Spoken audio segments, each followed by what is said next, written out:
My friend invited me to a sleepover at his house. We weren't allowed to wake up before his parents. When I was 11, I found myself struggling at the bottom of my class until Mrs. Henry made a fateful decision. She sat me next to Thomas, the new kid who mysteriously appeared midterm. Thomas was an enigma, a quiet boy who seemed oblivious to popular culture but effortlessly aced every subject. Our initial desk buddy arrangement quickly devolved into frequent clashes. My left-handedness constantly bumped against his irritability over sharing space. However, everything changed one day during a particularly challenging math exam.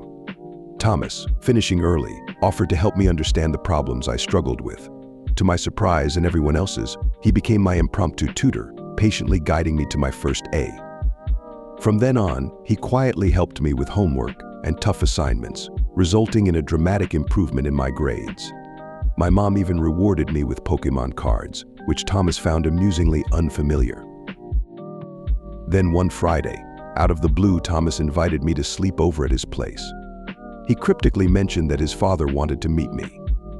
Curious and grateful for his help, I packed a small bag and pedaled my bike through the winding roads flanked by dense woods, past the train station, towards the outskirts of town where Thomas's house stood.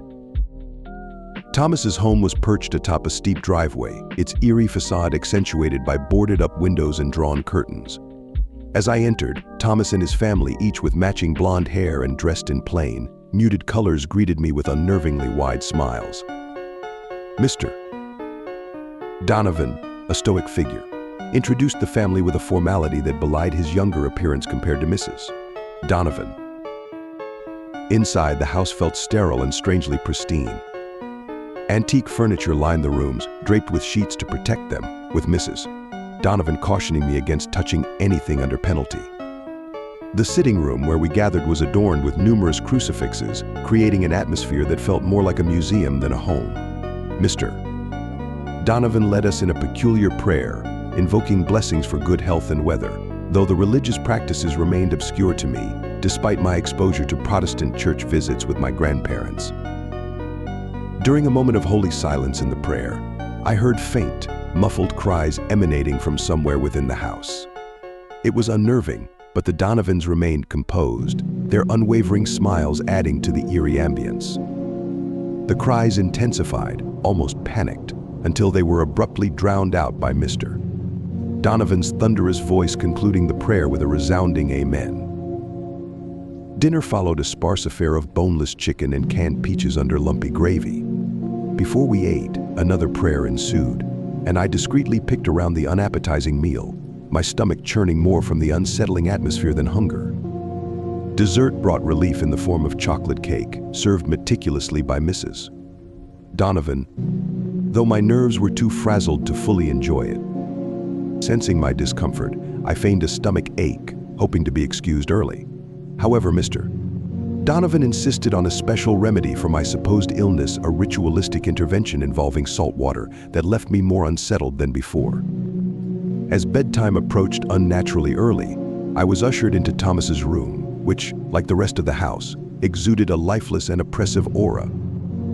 Alone with Thomas, our conversation veered towards mundane topics, away from the bizarre rituals downstairs. Attempting to lighten the mood, I jokingly asked about punching Ms. Henry, which unexpectedly brought a rare laugh from Thomas. As we settled in for the night, Thomas, with a mischievous glint in his eye, proposed showing me something creepy later, requiring secrecy until his parents retired for the night. In the dead of night, under the moonlight filtering through the windows, Thomas led me stealthily through the hallways, evading the eerie cries that seemed to echo around us. He revealed a mirrored armoire hidden beneath a sheet, claiming that a disturbing figure appeared only in its reflection, an entity he seemed oddly comfortable with, but which sent chills down my spine. Our encounter with the mirrored figure left me shaken and questioning reality. Back in Thomas's room, I struggled to sleep, haunted by thoughts of what I had seen and experienced in the Donovan house.